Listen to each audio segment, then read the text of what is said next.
talking a little bit about car seat safety in the winter for children. So talk to us a little bit about kind of how this time of year is a little bit different when it comes to car seats than it might be in other seasons.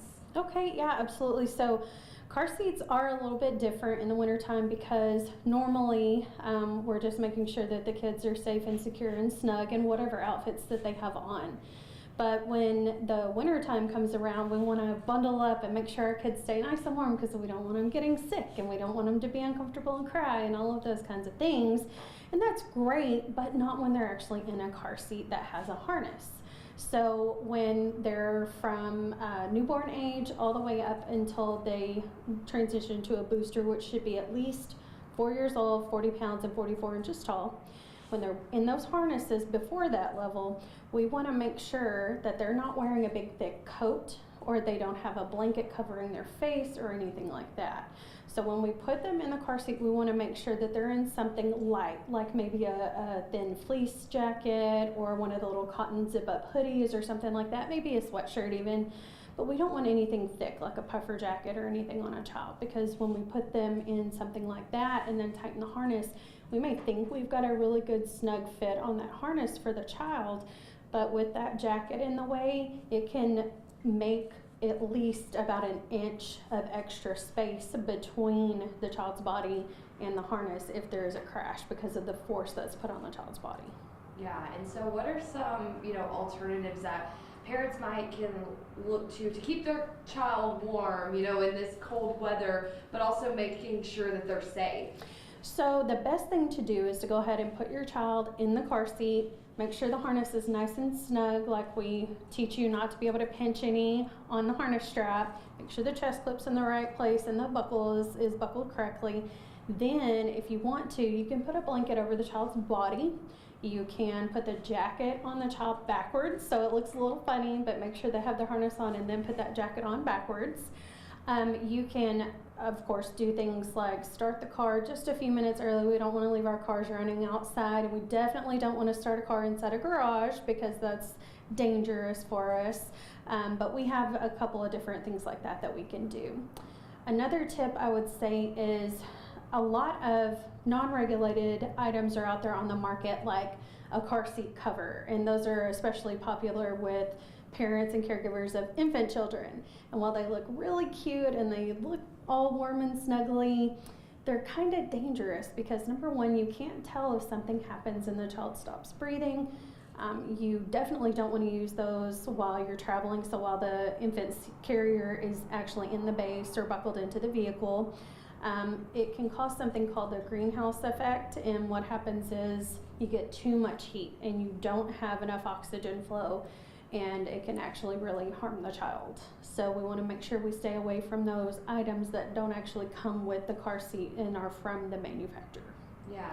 And so with this, room that might be in between, the harness and the child themselves, what could happen if they are in an accident? So if a caregiver gets into a crash and you've got a child in a harness and they've got that thick puffy coat on, and so some of that room is created there, a child can slide out of the harness, so the child's not going to be protected the way that they're supposed to be in that car seat.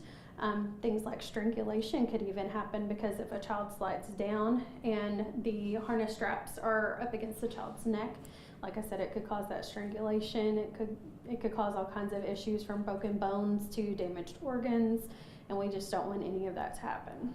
Yeah. And then we were also talking a little bit about something, heat stroke, even in the winter. That's something that people might not fully have heard of or understand. Right. Can you kind of talk about that? Sure. So heat stroke happens much more easily inside of a vehicle, especially if it's not running, and it can happen actually any time of the year. A lot of people think, oh, it's Texas summertime, obviously you can have heat stroke and not want to leave your kid unattended in a vehicle. But the thing is, it can happen anytime, because what happens is almost like the greenhouse effect I referenced earlier.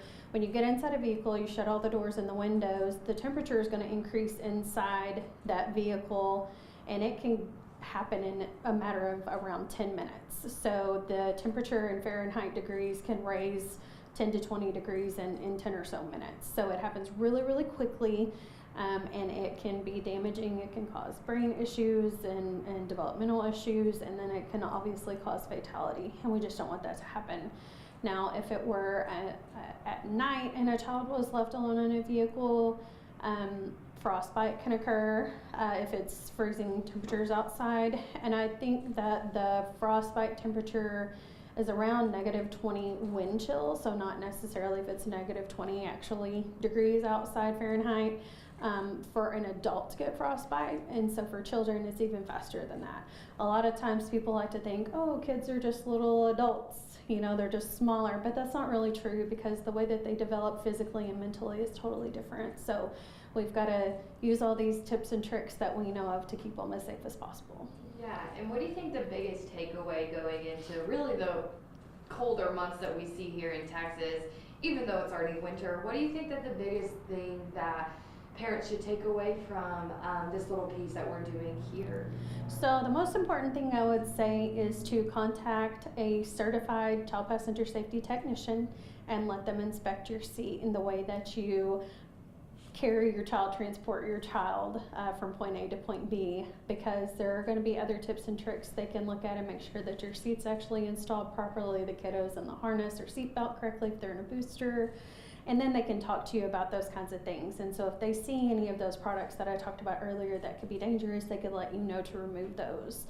Another thing would be when it is icy outside and your lovely friends at TxDOT remind you not to be on the roadway, please don't go anywhere unless you absolutely have to. Just stay at home. Yeah. Is there anything else that we have that we haven't talked about here today that you feel like people should know? So a lot of times when the winter is bad, we like to rush. We like to run and hurry up and get inside that car and try to warm up because it's cold. We don't want to be in the snow, the sleet, whatever's going on outside. That can actually be kind of dangerous because if we're running, number one, we can slip, trip, and fall. We don't want to do that, especially not with a child in our arms. But the other thing would be it's a lot easier to have a backover incident with your child. So if your children are of the age where they can walk on their own, we don't want to rush. We want to make sure we take our time and ensure that everyone's in the car and buckled or installed in the car seat properly before we take off, because so many children lose their lives unnecessarily because of rushing, and that does tend to happen when temperatures are either really, really hot or really, really cold like we're looking at right now. Tell me some of those websites where people can get some resources and stuff about this. SaveMeWithASeat.org, so SaveMeWithASeat.org, is a place that parents and caregivers can visit to find a technician, a child passenger safety technician, like I mentioned earlier, to take a look at their vehicle, make sure that those car seats are installed correctly and that their kids are buckled in correctly. And then another really good reference for parents and caregivers would be the NHTSA.gov website. So NHTSA is National Highway Traffic Safety Administration. It's really long, just like everything else we do, but it's a really good website because it's got not only information about vehicles and child passenger safety seats, but it also has some of that winter weather information that we were just talking about. So I'd love for parents to get to go take a look at that.